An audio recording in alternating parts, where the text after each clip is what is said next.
So Biden is out and Kamala Harris is in. What does the United States look like under Harris as president? In today's video, what we're going to cover is we're going to cover some of the policies that VP Harris has in store for the United States of America. We're going to cover what she's planning for housing, for taxes, and just you and I. Let's dive in. My name's Chris Naugle. This is What Now? What's next under President Harris?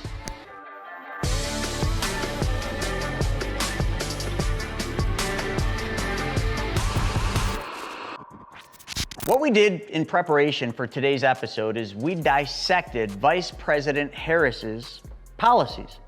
What are the policies that she plans to implement if she were to become president?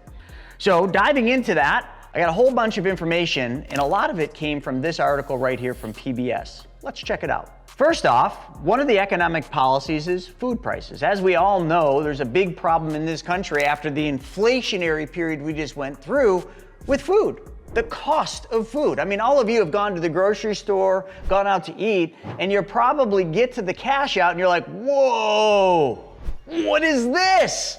Groceries have literally about doubled. So what are the solutions to this crazy cost of food? Well, according to Vice President Harris, they're going to basically limit the price increases. That's right. Harris plans to propose federal limits on price increases for food producers and grocers within her first 100 days in office. Now, hold on a second. Stop the press. Have any of you ever looked at the fundamentals of grocery stores and how much money they make on food? Did you realize their margin's like 1%? So what are you gonna do? You're gonna cut 0.25%? You're literally gonna make it so that every grocer in this country goes out of business because now they're operating on a margin that isn't even sustainable? I mean, then what? Now we got Hunger Games. Now there is no food because we haven't learned how to grow our own food because, well, in school, the last time I checked, they're not teaching kids how to grow crops. The days of the farmer family and the farmer generation are sort of dead. It's all institutionalized. Hold on, it gets even better. She wants to enhance enforcement. So here's what it says.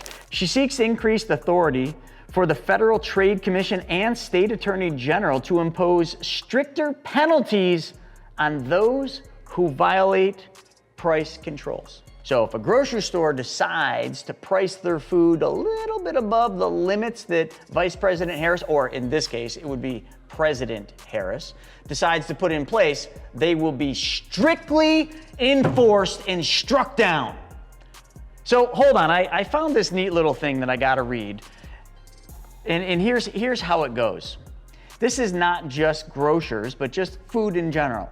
Think of a hamburger. There's thousands of different hamburgers a restaurant can buy. Every blend, every type you can think about. So what you would have to do is send an analyst in to price every type of hamburger. Then there's the ranchers. You know, their costs can't go up, right?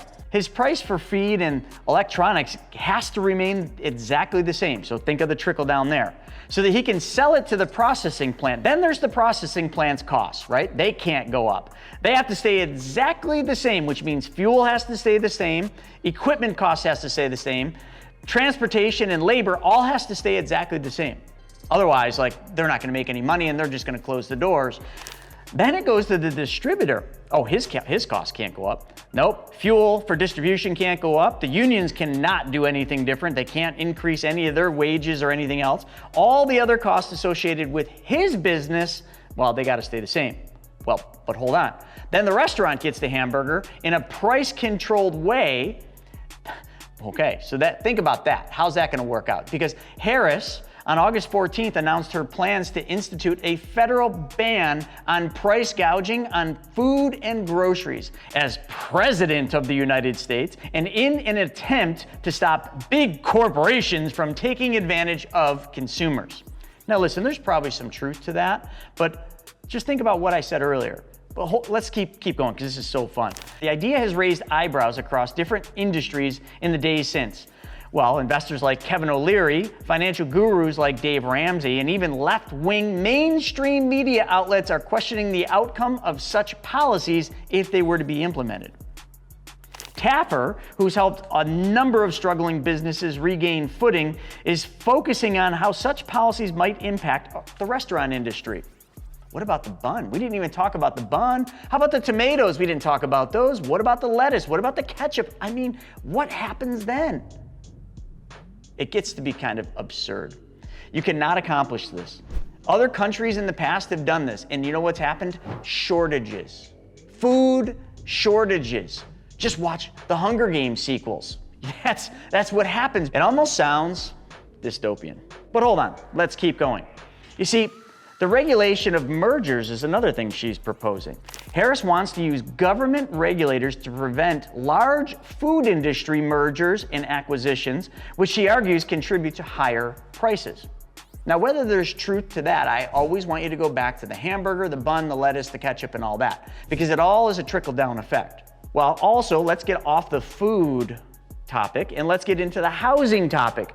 In her proposed policies, she talks a lot about housing. Now, I kind of like some of this, so let me read it right off of the article.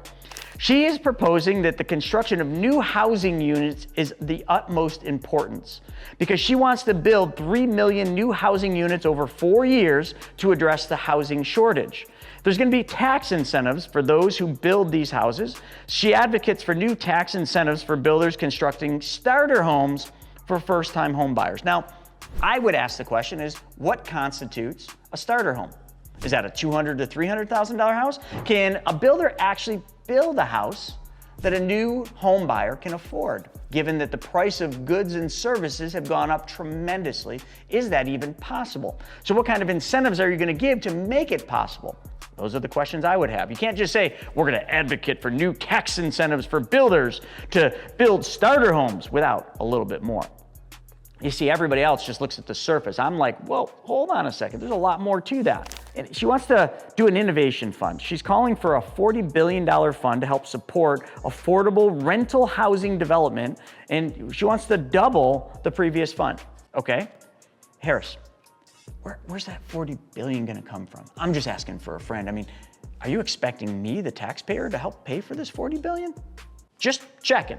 She also proposes for streamlining processes. She wants to expedite permitting and review processes for new housing. Now, I suppose this is something that she could probably accomplish because the process for going ahead and building this type of infrastructure and this type of housing does require a whole lot of permitting and regulations on a county and state level. So, I guess if the Fed strikes it down, it will trickle down, but who knows? We'll see if that's even possible. But this one struck a nerve. She proposes to limit bulk home purchases. Harris aims to reduce rental costs by limiting bulk home purchases by investors and curbing price-setting practices among landlords.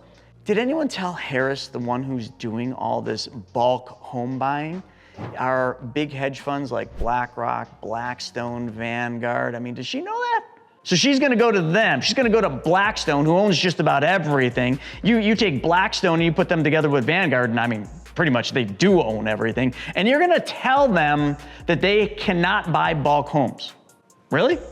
Or are you going to come to people like me that want to buy 3 or 4 homes in a bulk, and you're going to say, you can't do that. You're going to ruin the pricing. You're going to gouge people. You see, I think it's funny how this administration constantly goes up and talks to the average person about how things are too expensive, how they're going to strike things down, put regulations in force. The people donating the money to the Harris presidential campaign are the exact ones she's going to strike down and set rules against?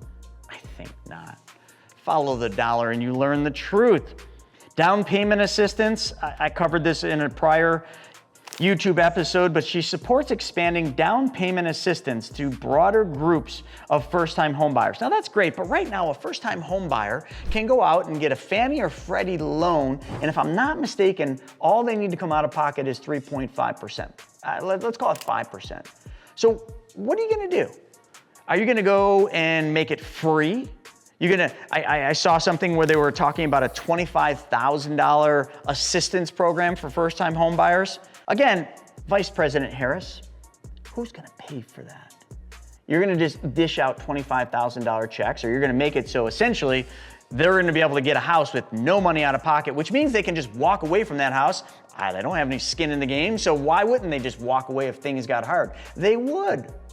But are you not thinking about that? You're so focused on making it easy for first-time home buyers to get a house. Well, the Fed probably should have thought about that before they printed $5.2 trillion. And you know what? If I'm not mistaken, your administration, which you were the vice president for, had a lot to do with that printing and that doling out of over $5 trillion, which that doling out contributed largely to the thing called inflation going up, up, and up. I'm just not seeing where you're coming from with this, but hey, to each their own. This one's good. Harris endorses repurposing of federal land for new affordable housing projects. Repurposing of federal land. Okay. Now, I'd love to see that happen. Yeah, I would actually love to see you pull that one off.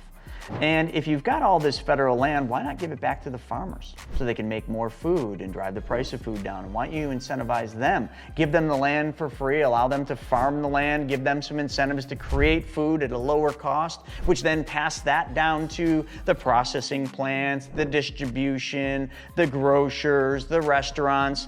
That seems like a little bit better than price fixing, which is sure to guarantee that there will be a food shortage.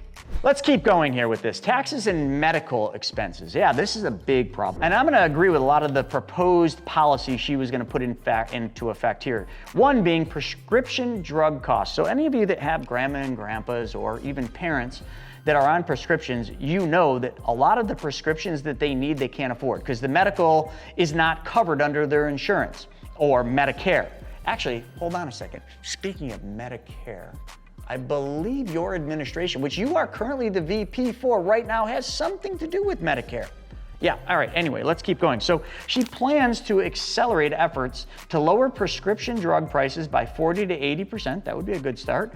Starting in 2026 through negotiations with drug makers. You mean the drug makers that literally donate all the money to your campaign? You want them to take a 40 to 80% price cut. Will they still be able to give you money if you do that? Will they be okay with that? Will they like that? I don't know. I don't think so. Transparency and competition. Oh, this is a funny one, transparency. Your administration hasn't exactly been transparent. You weren't transparent about the COVID vaccines, were you? No. That was just a big push. And now all of a sudden, a lot of those vaccines are not even on the market anymore because they were found to create some, side effects. So we're going to talk about transparency and competition. Harris promises to promote competition and increase transparency in pharmaceutical pricing. Great. All right, awesome. Let's move on. Medical debt relief. This is awesome. She proposes canceling $7 billion in medical debt for up to 3 million Americans. That would be awesome because there is a lot of medical debt out there. But again, Vice President Harris, where's the $7 billion going to come from? You're just going to print it out of thin air? That's inflationary, just in case you know, in case you don't know, actually, I should probably rephrase that.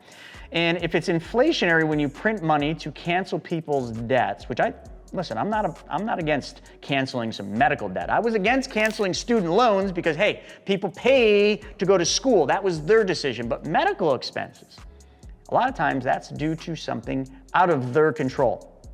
So you want to cancel that, that's great. Just where's the $7 billion going to come from? And are you going to put that on the taxpayers too? Are you going to print more money to do that? Are you going to create more inflation doing that? Again, just asking for a friend.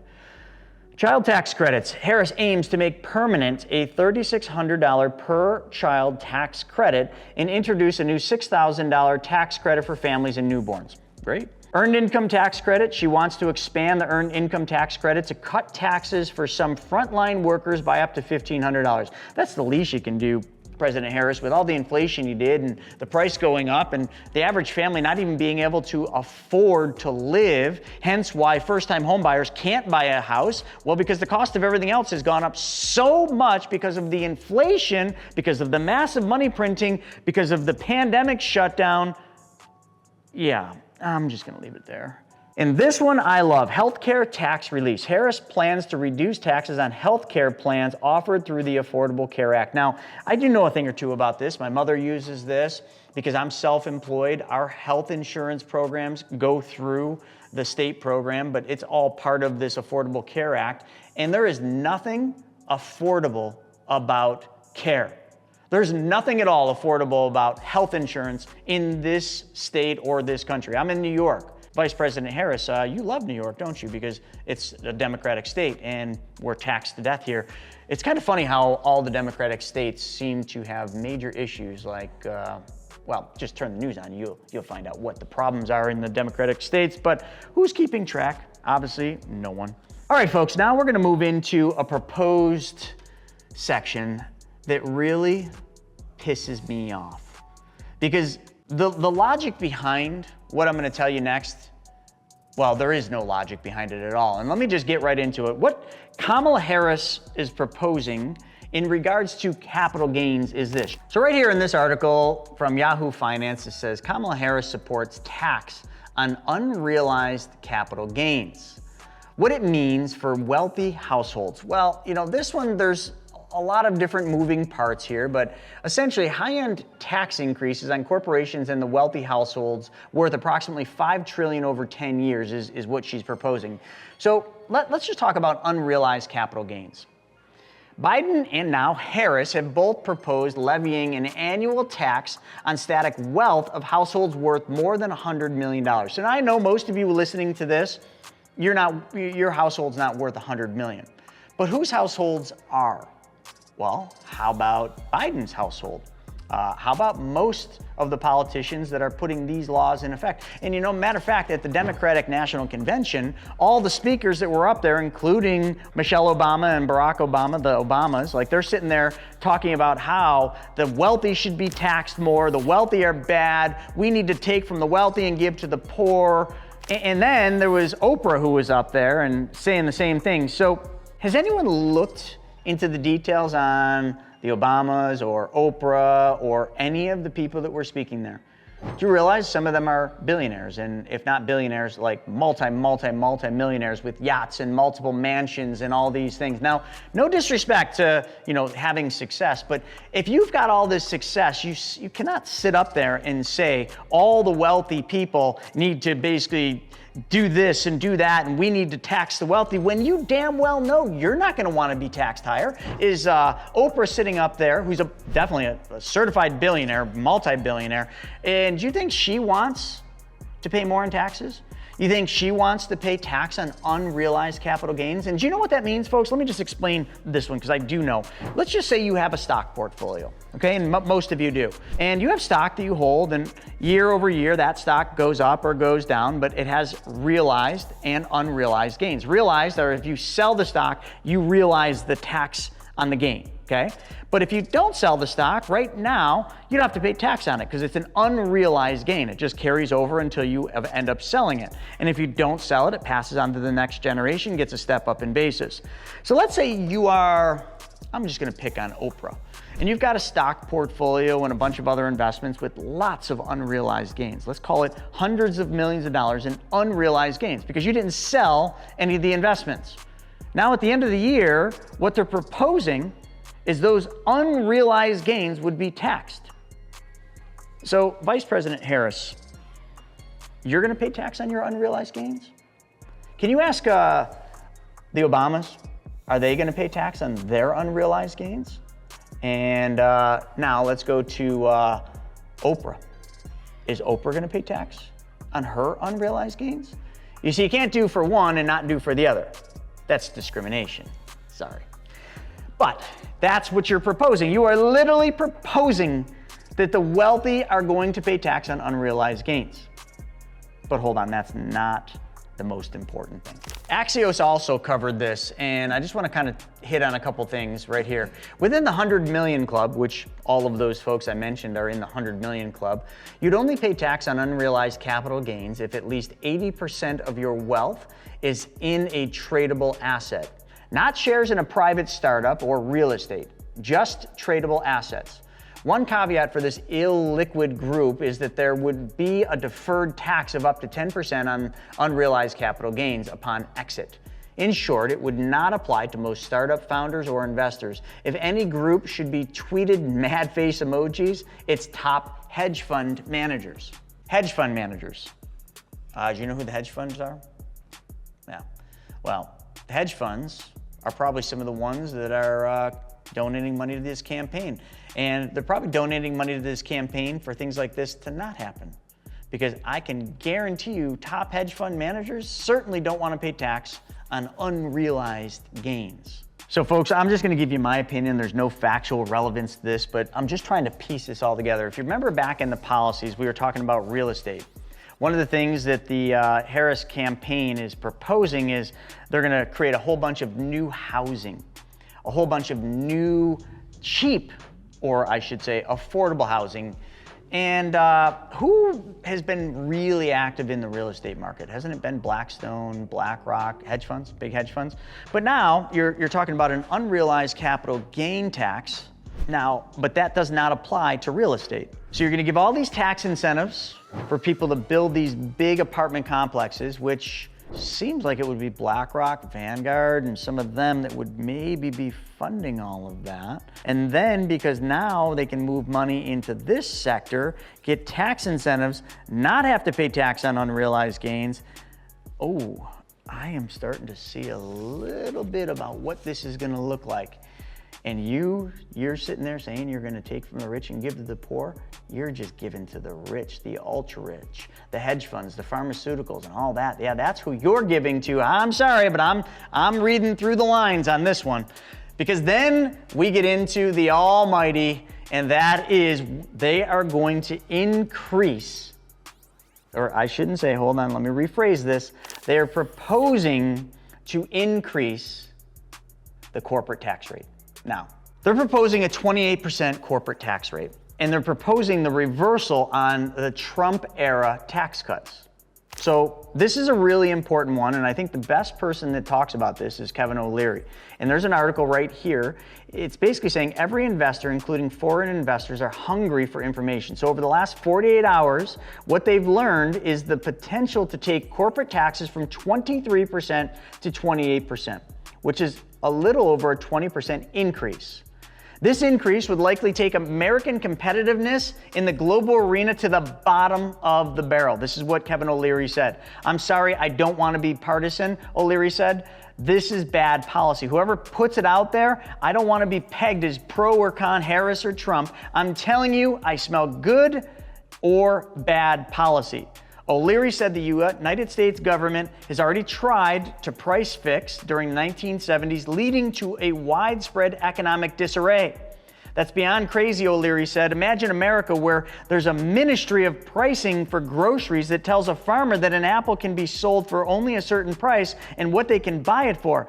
That is a horror film from Netflix, and no one's even written the script for that one yet. That's not America. There's no chance in hell that's going to happen, Kevin O'Leary says. Now, this is what Chris Naugle says about this. One of the big things the United States of America needs is jobs. We need good paying jobs for Americans. Now, good paying jobs from Americans comes from industry being in America, an industry producing goods and services in America. But now what you're gonna do is you're gonna make the American landscape for corporations horrible by increasing the corporate tax. And all these corporations, what they will do is what they've done in the past when the same thing happens, they will literally pick up operations, move across the border. You want to talk about border problems? Well, we're going to have the opposite reaction. We're going to have our corporations moving to Mexico. We're going to have the same thing happen that's already happened in the past. And then we're like, wait, where'd all the American jobs go? Well, duh, dummy, they went to Mexico because it's cheaper to build cars in Mexico. It's cheaper to build this in Mexico. Oh, and the taxes are better in Mexico. How can this be a good thing? Literally, like, how can that be a good thing for America, for the future of America? Which, make no two ways about it, there is corporate greed. No ifs, ands, or buts about it, there's a lot of corporate greed. But when you start taxing corporations at a higher rate, you will lose American corporations to other countries. They will move. It is that simple. That's over a 20% increase. There is no other outcome. And it's not just me talking about that. Now, I get it. You know, the Harris administration and what they're talking about is, you know, they're talking about corporate greed. And there is a lot of corporate greed, but unfortunately in a capitalistic society, and we are not fully capitalist. Now, granted, it's not a perfect system, but here's what you need to understand. When more corporations come to the United States, produce more goods and services, it produces more jobs. And the more they make, the higher, usually, their workforce gets paid. Not always, but usually. As a company makes more, different people in the company step up and make more money. That's just how it works.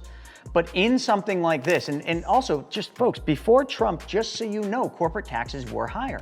Trump put the Jobs Act in force to bring American companies back to America, to make it more incentivized for them to do business here versus doing it in Mexico or China or anywhere else they were sending their business. Because if a factory opens in Mexico, it is not US workers working that factory. If a factory is sent over to China, it is not US workers working that factory. Yes, it's cheaper labor, but at what expense? And in 2025, the Jobs Act, they can either keep it or they can revise it or they can scrap it. I mean, and if they scrap it, it's not gonna be good for US workers. It's not gonna be good for US corporations, and it's not gonna be good for a lot of people in the US, because we're all gonna pay more in taxes. Not just people that make over $400,000, all of us. If you haven't noticed, even if you made less than $400,000, your taxes went up. Look at your last couple tax returns. Your taxes went up when you were told they were not going to go up. You were told that only people making $400,000 or more were gonna see a tax increase. I don't know if I should say this, but I fit on that latter part of that tax scale. My taxes didn't go up.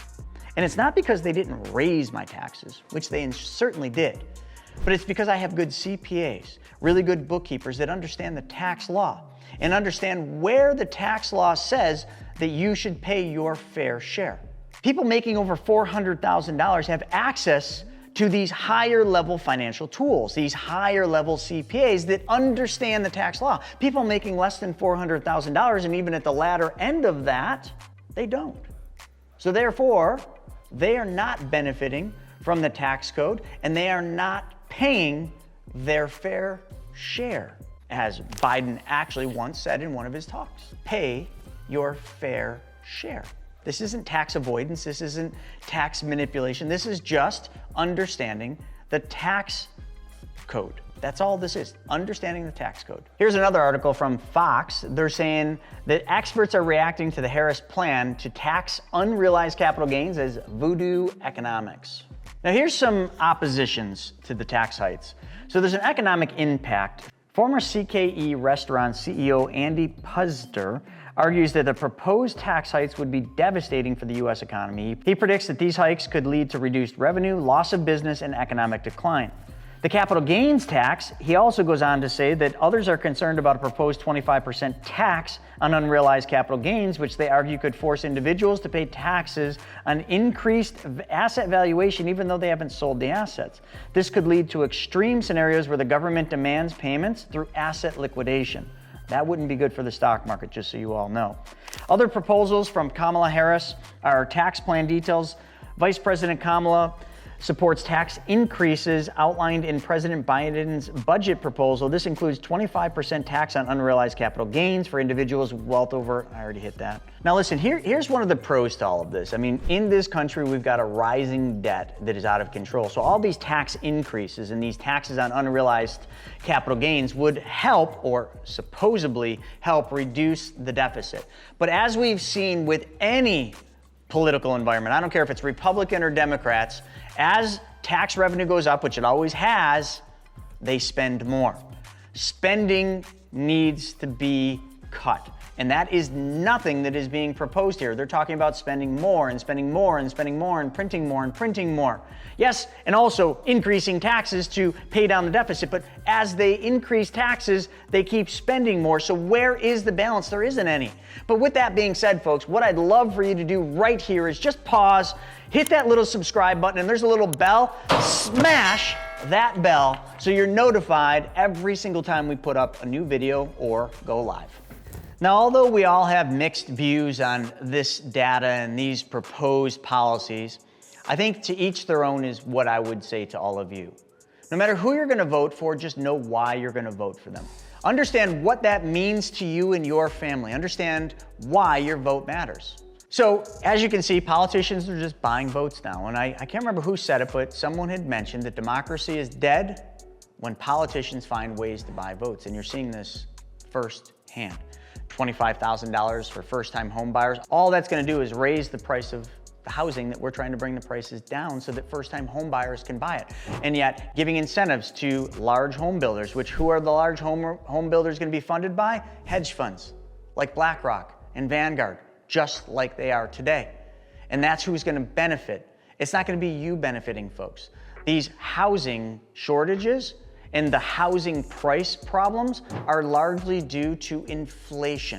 Because of inflation and the cost of goods and services, that is why everything seems like it costs more. But it's really not that things cost more, it's your dollars buy less. Because they printed out of thin air over $5 trillion during the pandemic. That dollar that they printed had to derive value from somewhere, and it derived value from your current dollars that are in circulation. That's what inflation is. It is literally a hidden tax. And if you think inflation is gone, and if you think inflation is going to be held at these 2% levels under this administration, think again. Everything that we just went over is going to do one thing and one thing only: make your dollars worth less. Inflation will continue to remain heightened. Price of things that we rely on to live will continue to go up. Just because they make more houses, because the big incentives that are put in place, which we will pay for through tax dollars, increased tax dollars, these are all things you really need to look at. So when you make your vote this November, please have a solid reason why you're voting for that person. And a solid reason is not I hate Trump or I hate Harris. A solid reason is what in the policies helps you, your business, and your family. And I think if we all just focused on that, I think there'd be a massive shift in the way people think. So folks, I hope you enjoyed the data that we brought you today. Although it was a lot of it, I want to give all of you a challenge. I want all of you to go out and do your own due diligence. Look at both sides. Look at the policies both of these presidential candidates bring and decide which one suits you best. And if it's Harris, well, there's your reason.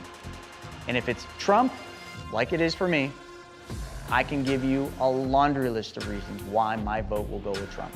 With that being said, my name's Chris Naugle. This has been another episode of What Now? What's next if Harris were to become president? We'll see you on the next one. Oh my gosh, I almost forgot. If you liked this video, then check this one out, a Trump economy. We'll see you on the next one.